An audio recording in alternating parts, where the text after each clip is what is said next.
The first step to replacing your license plate bulbs is to remove the trunk liner.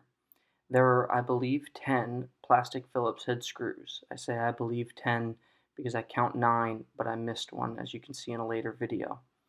Ultimately, you want to remove these 10 screws and then pull the trunk liner down, and when I say down, I mean toward the interior of the trunk, like so. As you can see, my trunk liner wouldn't come down, so upon further inspection, I actually missed a screw right there, and that's the 10th screw, I believe. After you remove the trunk liner and set it out of the way, you can see both bulb housings right there. There's one, and there's the second for the license plate bulb.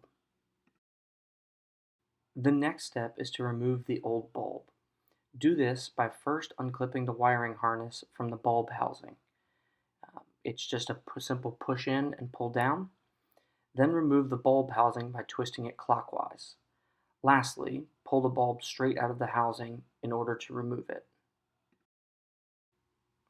So push in the wiring harness clip and pull it downward.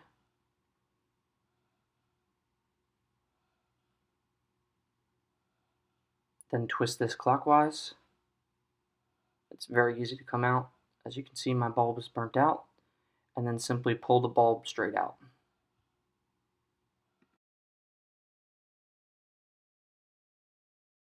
Pretty simple from here. Push the new bulb into the bulb housing, replace the bulb housing by twisting counterclockwise, and reattach the wiring harness. It's a good idea to turn on your lights here and ensure that everything's working properly.